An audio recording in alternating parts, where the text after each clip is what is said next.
अगर आप चाहते हैं जवाहरलाल रसीला एंटरटेनमेंट का ऑडियो वीडियो सबसे पहले आप तक पहुंचे तो हमारे चैनल को सब्सक्राइब करें और साथ ही साथ बेल आइकन के बटन को जरूर दबाएं। Presented by Rasila music. biharmasti.in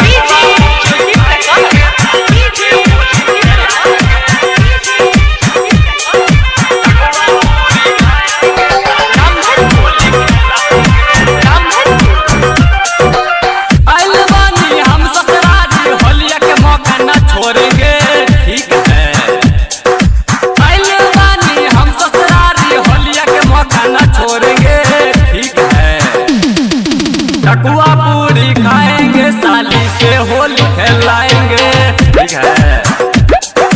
ठकुआ पूरी खाएंगे साली से होली खेलाएंगे, ठीक है। साली बड़ी प्यारे बारे कोई तैयारी बारे, ठीक है। साली बड़ी प्यारी बारे कोई तैयारी बारे होलिया में ललका रंगबा मंगले बारे, ठीक है। कहे जी जाइबो बच के न जइबो होली में ललका रंग से लहइबो, ठीक है। सास ससुर सरहद के संग ही कराई मचल छनकाएंगे, ठीक है। सास ससुर सरहद के संग ही कराई मचल छनकाएंगे, ठीक है। ठकुआ पूरी खाएंगे साली से होली खेलाएंगे, ठीक है। ठकुआ पूरी खाएंगे साली से होली खेलाएंगे, ठीक है।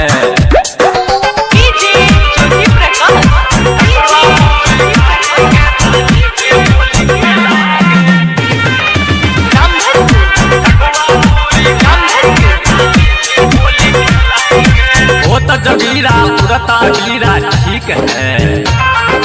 होता जगीरा उड़ता गिरा साली हो अगुआ डाल तोर अगुआ, ठीक है। होता जगीरा उड़ता गिरा साली हो अगुआ डाल तोर अगुआ, ठीक है।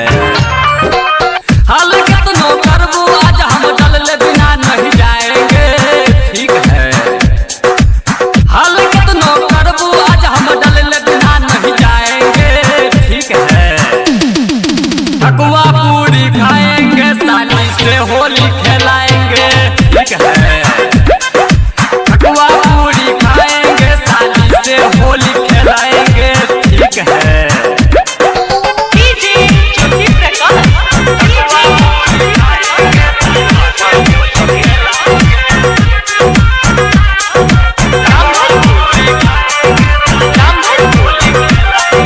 लाल का पियर का डालब हरियर का, ठीक है।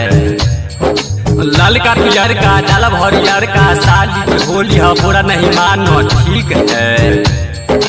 राइटर अमलेस फोन नहीं कैले होलिया में रंग खेले घर चल अइले, ठीक है। हम है जाबा हर रसीला ढीला करके आएंगे, ठीक है। हम है जाबा हर रसीला ढीला करके आएंगे, ठीक है। ठकुआ पूरी खाएंगे साली से होली खेलाएंगे, ठीक है। ठकुआ पूरी खाएंगे साली से होली खेलाएंगे, ठीक है। Presented by Rasila music.